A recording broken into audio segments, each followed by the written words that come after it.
দোরগোড়ায় এসে চমক ভাঙল। এ কি, বাড়িতে কথাবার্তা শোনা যাচ্ছে। রোজ যখন সে বাড়ি ফেরে তখন বাড়ি নিশুতি। তবে আজ জেগে কেন সবাই? প্রশান্তর মনের মধ্যে ছাঁদ করে উঠল।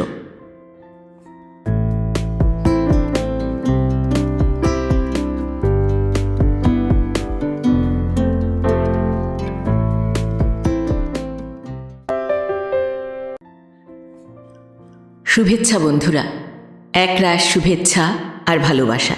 আমি অর্পিতা, আর আপনারা শুনছেন এক ব্যাগ গপ্প ইউটিউব চ্যানেল। বন্ধুরা, শুরুতেই একটা ছোট্ট অনুরোধ। এখনও যারা এক ব্যাগ গপ্প চ্যানেলটি সাবস্ক্রাইব করেননি তাদের উদ্দেশ্যে বলি, আজই চ্যানেলটি সাবস্ক্রাইব করে সঙ্গে থাকুন। উৎসাহ পাবো এগিয়ে চলার। নতুন নতুন গল্প শুনতে ও শোনাতে মনে রাখুন এক ব্যাগ গপ্প ইউটিউব চ্যানেল। আজ পড়ব শ্রদ্ধেয় কথা সাহিত্যিক সতীনাথ ভাদুড়ী রচিত একটি ছোট গল্প, পরিচিতা। গল্প পাঠ করছি আমি অর্পিতা। শুরু করছি পরিচিতা।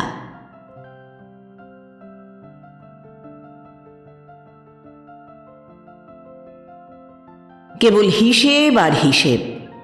সংসার চালানো মানেই তাই। এ যেন ছেঁড়া জাল দিয়ে মাছ ধরা। একদিক সামলাতে যাও তো আর এক দিক দিয়ে বেরিয়ে যাবে। প্রশান্ত যথাসম্ভব এড়িয়ে চলতে চায় এই ঝামেলা, কিন্তু বাড়ির কর্তার কি নিস্তার আছে এর হাত থেকে? হিসেব তাকে করতেই হয়।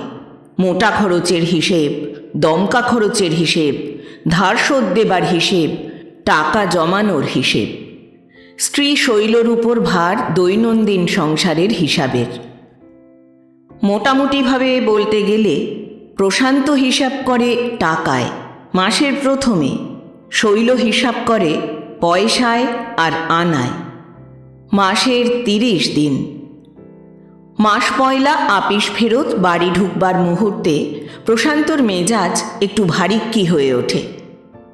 সদর দরজার চৌকাঠটা পর্যন্ত জুতোর ঠোকরে বুঝতে পারে যে এই লোকটি নেহাত হেজিপেজি নয়, বাড়ির হর্তা কর্তা বিধাতা, এতগুলি লোকের অন্নদাতা। আজকে চোখ বুঝলে ভেসে যাবে এতগুলি লোক। বাড়ির গিন্নি এখন নির্জীব, ঢোঁড়া সাপ। মাইনে টাকাটি হাতে পাবার পর থেকে তার গিন্নিপনা আরম্ভ হবে। ঠিকেছি, গুলটেনের মা প্রতি মাস পয়লায় অপেক্ষা করে বাবুর আপিস থেকে বাড়ি ফিরবার। সে এই পাড়ার ডাক সাইটে দজ্জালঝি। পোড়া বাসন মাজবার সময় চিৎকার করে বেয়াক্কেলে বাড়ির লোকদের গালাগালি না দিলে সে গতরে জোর পায় না। কাউকে ছেড়ে কথা বলে না। উঠতে বসতে এমন চাকরি থেকে ইস্তফা দেবার হুমকি দেয়। মাইনে নিতে একটি দিনের তর সইবে না। সে বাবুকে বাড়ি ঢুকতে দেখে একটুও সরে বসল না। পকেট থেকে টাকাটা বার করে শৈলর হাতে দেবার সময় প্রশান্ত অন্যদিকে তাকিয়েই হাতটা বাড়িয়ে দেয়, নেহাত তাচ্ছিল্যের সঙ্গে, যেন আজকে ডাকে পাওয়া একখানা সাধারণ চিঠি তার হাতে দিচ্ছে। এইটাই চরম পরিতৃপ্তির মুহূর্ত। ভাব দেখাতে হয়, যাক, 1 মাসের মতো আমি দায়মুক্ত। আমার শুধু এই সংসারের সঙ্গে সম্বন্ধ রোজ যেন চারটি খেতে পাই আর সন্ধেবেলার তাসের আড্ডায় যেতে পাই, ব্যাস, তাহলেই হলো। ছেলেপিলের অসুখ বিসুখ আবার বাঁধিয়ে নিও না যেন, তাহলে খরচকে খরচ আর আমার ব্রিজের আড্ডায় যাওয়া বন্ধ। ওই একটাই তো আমার নেশা, বিড়ি সিগারেটটা পর্যন্ত খাই না। শৈল 8 টাকা গুনে গুলটেনের মায়ের হাতে দেয়। বাবা রে বাবা, হলো? মাইজির মুখের মৃদু হাসিকে উপেক্ষা করে গুলটেনের মা মুখ ঝামটা দেয়। এর মধ্যে আবার বাবা রে বাবা কি? ভিক্ষা নিচ্ছি নাকি? বাবু পয়লা মাইনে পাবে আর আমি পয়লা মাইনে চাইলেই দোষ? 8 টাকা দেখাতে এসেছে, এমন 8 টাকা ঢের দেখেছি। কারি কারি পোড়া বাসন। অন্য সব বাড়িতে ঝি চাকরদের দশহরা আর হোলিতে একখান করে কাপড় দেয়। এই বাড়িতে সেই পাটও নেই। চাকরির আবার অভাব। সেরিস্তার বাবুদের বাড়িতে খোসামত করছে আমায় 9 টাকা মাইনেতে।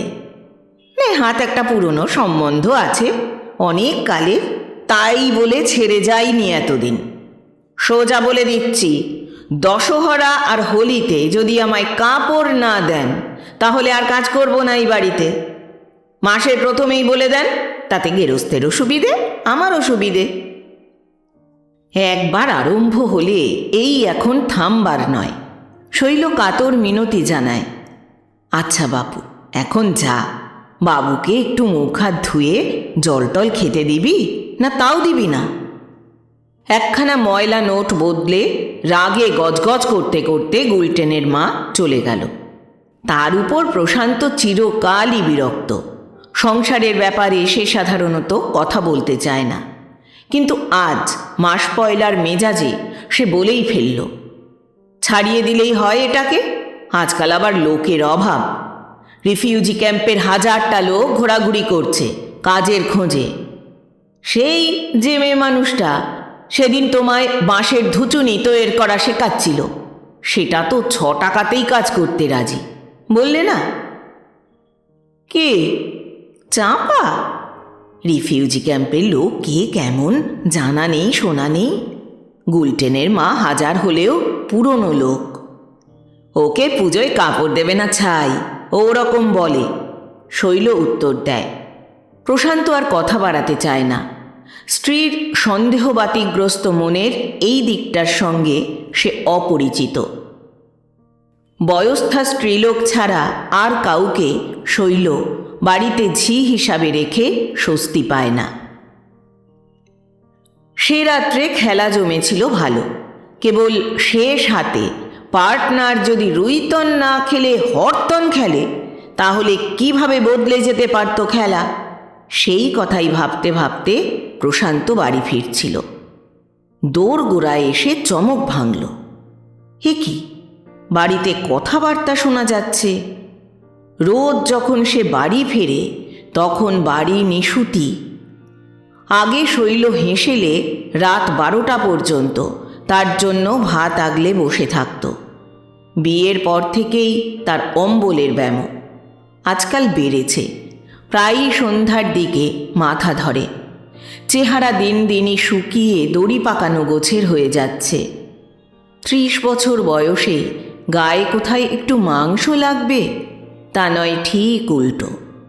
কবিরাজ মশাই বলেছিলেন, সকাল সকাল খাওয়া, সকাল সকাল শোয়া, এই হচ্ছে এই রোগের একমাত্র ওষুধ।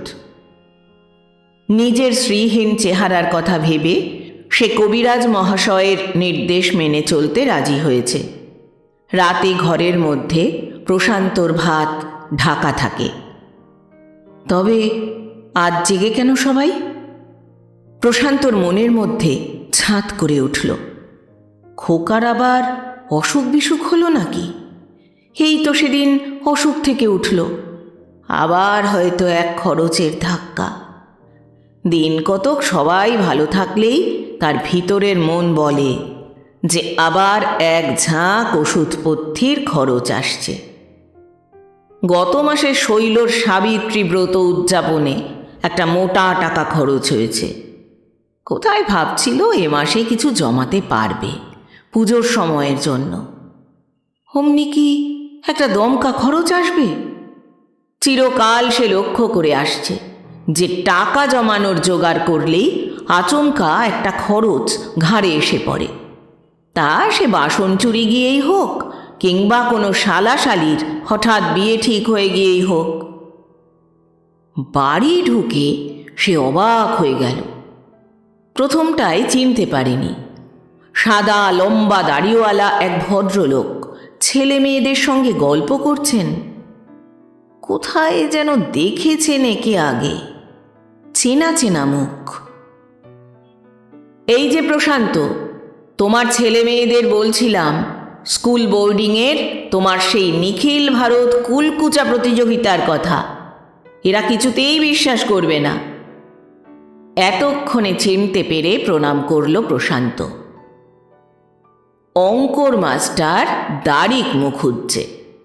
বোর্ডিংয়ের সুপারিনটেন্ডেন্ট ছিলেন। ছেলেরা বলতো দাড়ি মুখুজ্জে।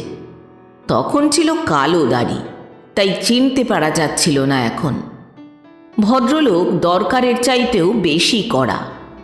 বোর্ডিংয়ে খাওয়া দাওয়ার পর আঁচানোর সময় একদিন কুলকুচো খেলার আবিষ্কার। কে কতদূর জল ফেলতে পারে কুলকুচো করে, এই দিয়েই খেলার আরম্ভ। জীবনে এই একটা খেলাতেই প্রশান্ত ফার্স্ট হতে পেরেছিল। এখনো বেশ মনে আছে। তার রেঞ্জ ছিল মাটিতে দাঁড়িয়ে 9 ফুট 6 ইঞ্চি, বোর্ডিংয়ের বারান্দায় দাঁড়িয়ে 10 ফুট। তার কুলকুচোর নিশানাও ছিল অব্যর্থ। টার্গেট প্র্যাকটিসের সময় আগে থেকে বন্ধুদের মধ্যে সাড়া পড়ে যেত, এইবার আসছে প্রশান্তর বুলেট। নিজে অবধারিত পাবে জেনে একটি চায়ের কাপ কিনে প্রশান্ত নিখিল ভারত কুলকুচা প্রতিযোগিতা আহ্বান করেছিল।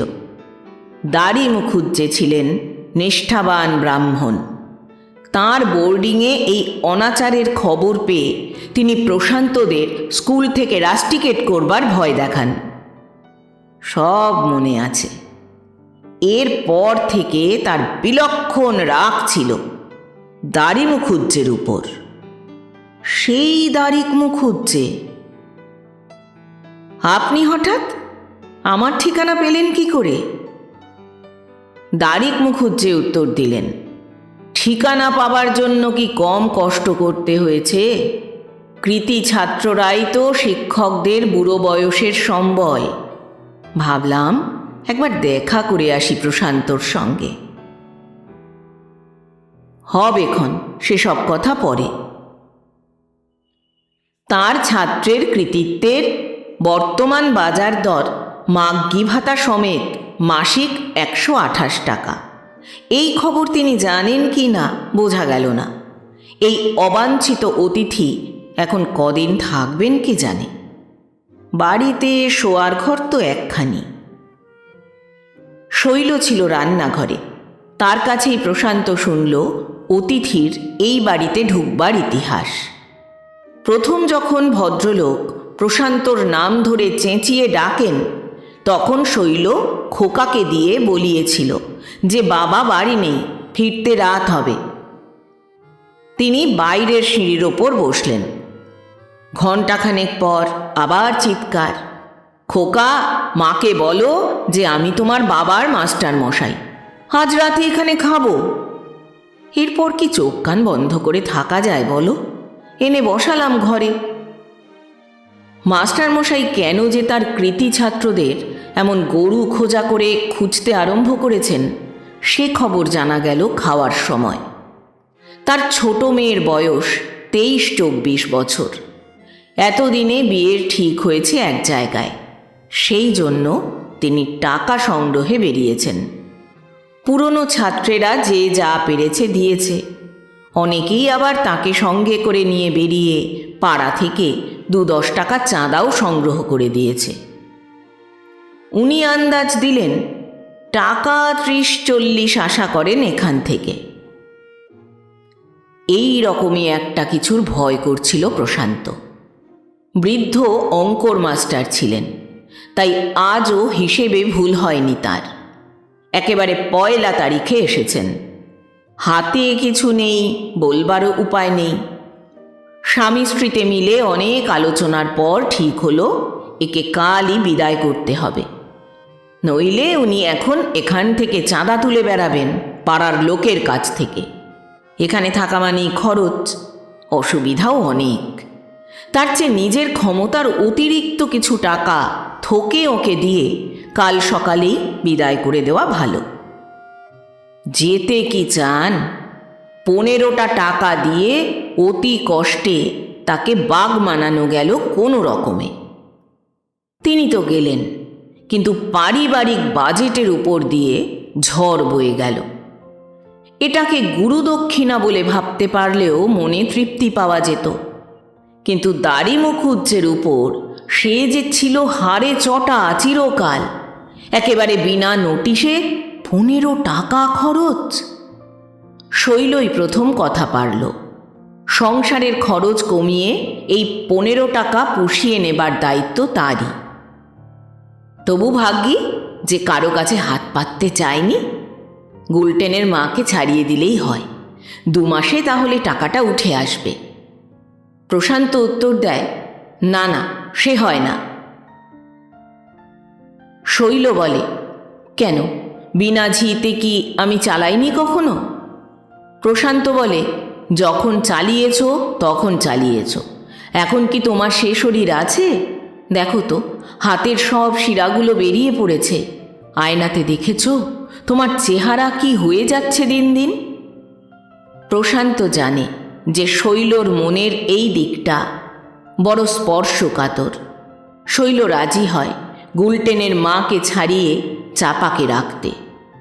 মাসে 2 টাকা করে বাঁচবে, এ মাইনে নেবে 6 টাকা করে। 15 টাকা পুরোতে লাগবে 8 মাস।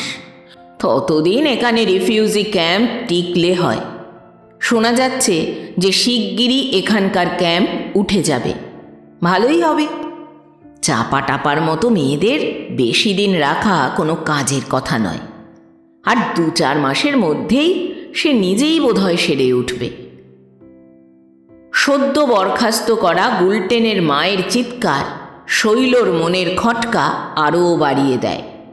সদ্য নিযুক্তা চাপার উদ্দেশ্যে গালাগালি দিয়ে সে পাড়া মাথায় করে, ওই বজ্জাত পাকিস্তানি মাগি, চাল নেই চুলো নেই, কোথায় বাড়িঘর তার ঠিক ঠিকানা নেই, এখানে এসে লম্বা লম্বা গপ্প ঝাড়ে। ওর নাকি 300 বিঘা ধানের ক্ষেত ছিল, ছাই ছিল, গভর্নমেন্টকে ঠকিয়ে খাচ্ছে। ওদিকে সরকার বাহাদুরের কাছ থেকে খোরাকি নিচ্ছে, আবার এদিকে বাবু ভাইদের বাড়িতে কাজ নিয়ে আমাদের দানা পানি বন্ধ করছে। আরও কত রকমে তোরা রোজগার করিস জানি না বুঝি?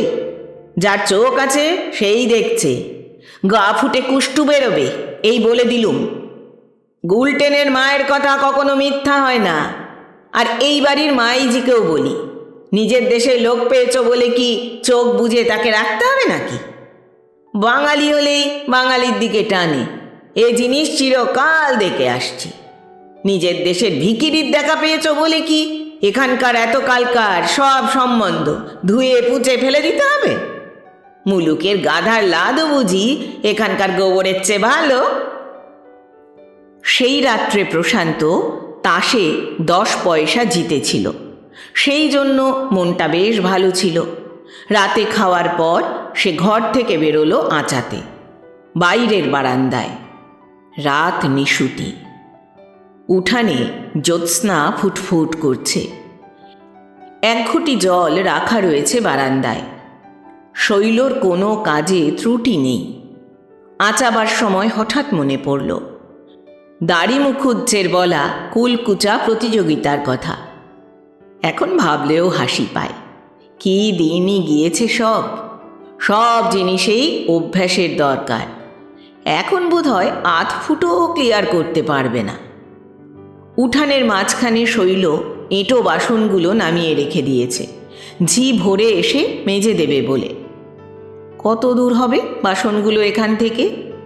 6 ফুট তো হবে নিশ্চয়ই। এইটুকু সে পারবে না কুলকুচা করে ফেলতে? নিশ্চয়ই পারবে।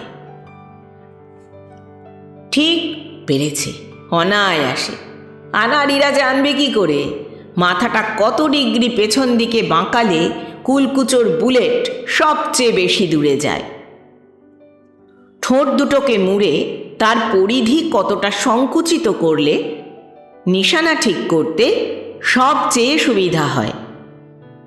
আছে এর মধ্যে আরও অনেক রকমের সূক্ষ্ম কারিগরি আছে। 45 ডিগ্রি উঁচু করে মুখখানাকে সে বাসনগুলোর দিকে কুলকুচোর পিচকিরি ছুড়ল। একেবারে বুলস আই, ঠিক জামবাটির মধ্যে গিয়ে পড়েছে। এত নির্মল আনন্দ সে বহুকাল পায়নি। ছেলে মানুষের মতো সে উৎসাহ পাচ্ছে এই খেলায়। ভাগ্যে শৈল এখন শুয়ে, নইলে এঁটো জল এমন করে সারা উঠোন ছিটোতে দেখলে এক্ষুনি অনর্থ বাধাত। ঘটির জল ফুরিয়ে গেল। আচ্ছা, আবার কাল হবে। এখান থেকে ওই বাসনগুলো কয় পা দূরে সে হেঁটে মেপে দেখে, 9 পা, মোটে। কাল থেকে সে আবার কুলকুচো ছোড়া অভ্যেস করবে। প্রত্যহ সে চেষ্টা করবে আগের দিনের রেকর্ড ভাঙতে। 25 বছর আগেকার বোর্ডিংয়ের জীবনের ছেলে মানুষ মনটিকে হঠাৎ যেন আবার খুঁজে পেয়েছে আজ। দিন 4 পর সন্ধ্যাবেলায় তাস খেলতে যাবার জন্য তৈরি হচ্ছে প্রশান্ত। নজর পড়ল খোকার উপর। রান্নাঘরে একটা ছোট বালতির ওপর পিঁড়ি চাপা দেওয়া আছে। সে সেই পিঁড়ির উপর মাথা কাত করে রেখে হাঁটু গেড়ে বসেছে। কি হচ্ছে রে খোকা? মাছের টেলিগ্রাফ শুনছি। টেলিগ্রাফ? হ্যাঁ, শিঙি মাছের। কাছে গিয়ে দাঁড়াতে ব্যাপারটা পরিষ্কার হলো। বালতির ভিতর শিঙি মাছ ঢাকা আছে। শোবার ঘর থেকে প্রশান্তর কথা শুনে ছুটে এলো শৈল। 2-4 ঘা পড়ল খোকার পিঠে। যা মানা করি তাই, হাঁসঘাটা মাছের বালতির উপর শুয়ে আছেন, কিছু আর রাখলে না এরা। যা হাত ধুয়ে আয় আগে। আবার গোঁজ হয়ে দাঁড়িয়ে রইলি, দাঁড়া তো। সামান্য কারণে শৈলর এত রাগ দেখে প্রশান্ত একটু আশ্চর্য হয়। মেজাজ দিন দিনই তিরিক্ষি হয়ে উঠছে। কিন্তু সে সবচেয়ে অবাক হয় শিঙি মাছ দেখে। প্রশান্ত নিজে বাজার করে, সে তো নিজে আনেনি। যেসব মাছে আঁশ নেই সে মাছগুলো এই বাড়িতে তো আসে না, কেউ খায় না। আপত্তি সবচেয়ে বেশি শৈলরই।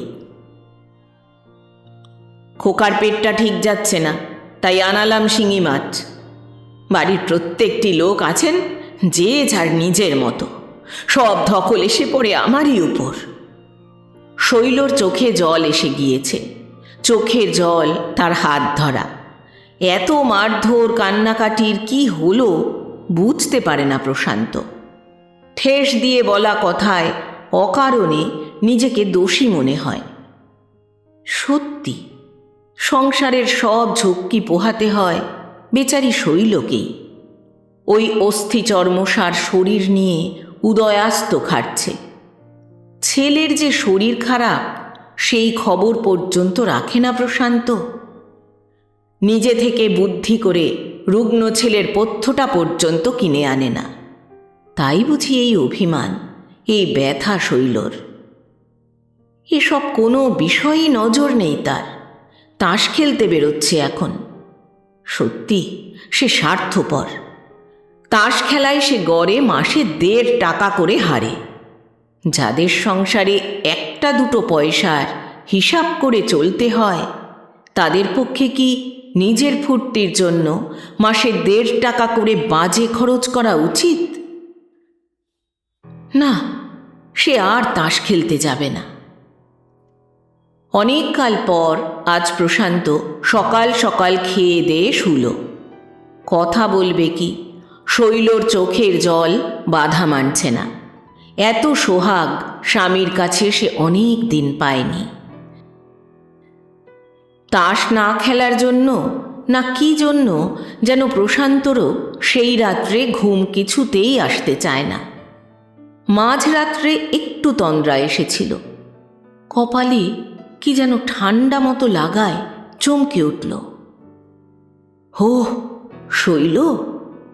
ঘুমের ঘোরেই বোঝে যে সে কপালে পয়সা টয়সা কিছু ঠেকিয়ে সেটাকে রেখে দিয়ে এলো। নিশ্চয়ই সিদ্ধেশ্বরী তলায় পুজো দেবে।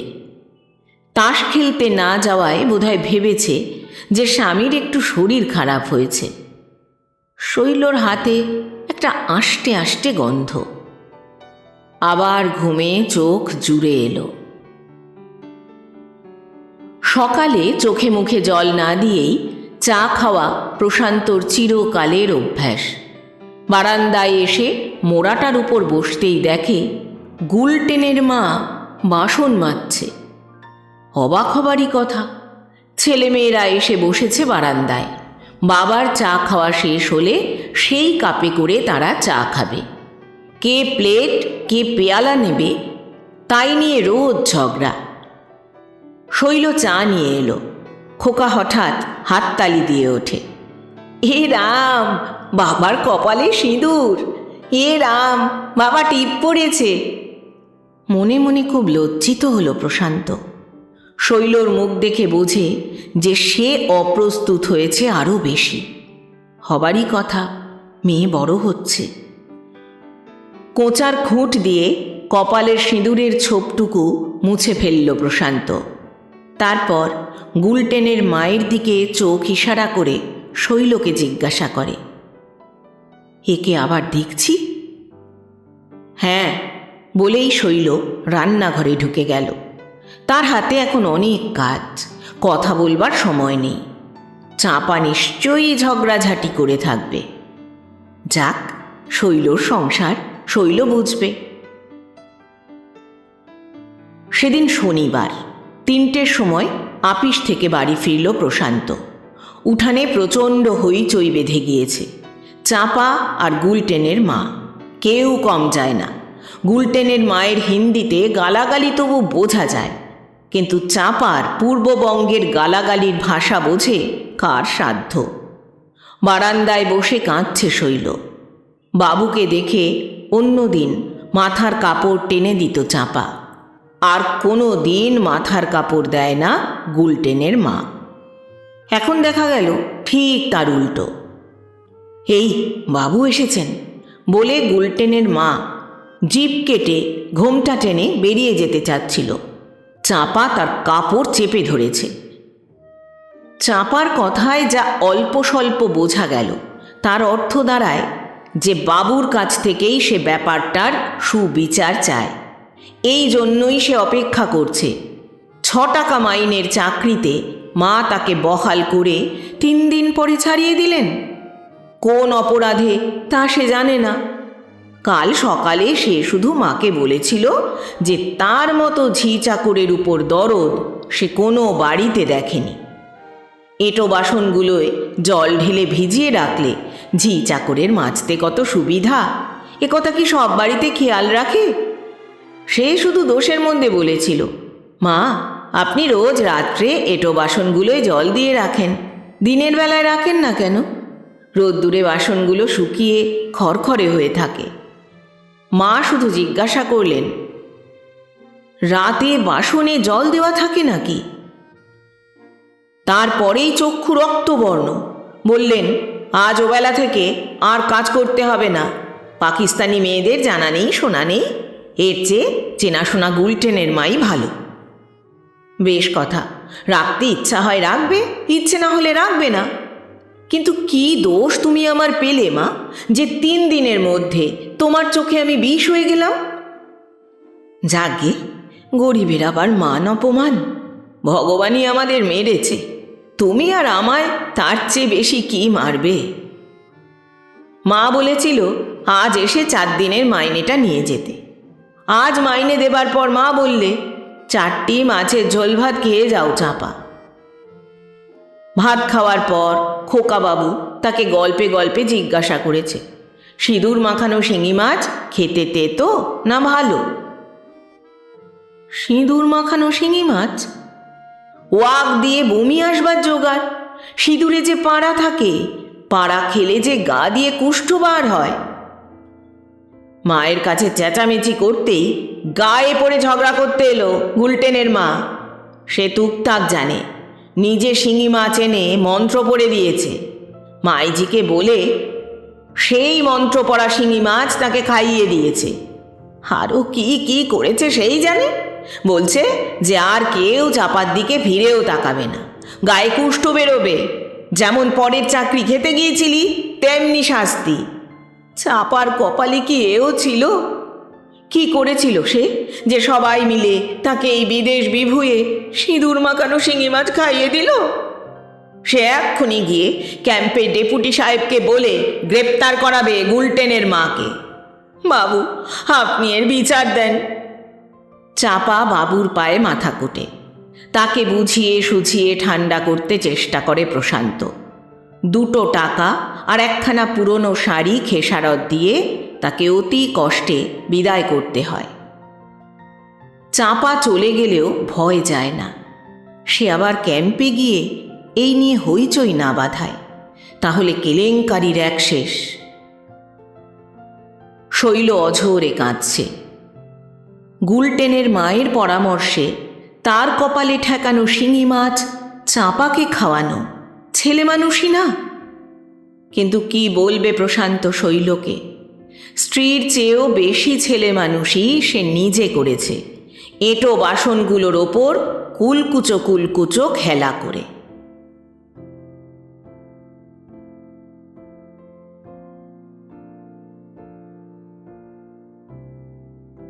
এতক্ষণ শুনলেন শ্রদ্ধেয় লেখক সতীনাথ ভাদুরী রচিত একটি ছোট গল্প পরিচিতা। গল্প পাঠ করলাম আমি অর্পিতা। প্রচ্ছদ এঁকেছেন মোনালিসা। উপস্থাপনায় এক ব্যাগ গপ্প ইউটিউব চ্যানেল। বন্ধুরা, আবার আসবো আগামী সপ্তাহে আবার কোনো ভালো লাগা গল্প নিয়ে। আজ তাহলে বিদায় নিচ্ছি। সবাই ভালো থাকবেন, সুস্থ থাকবেন। আর হ্যাঁ, গল্প পাঠ ভালো লাগলে চ্যানেলটি লাইক, কমেন্ট, শেয়ার এবং সাবস্ক্রাইব করে পাশে থাকবেন।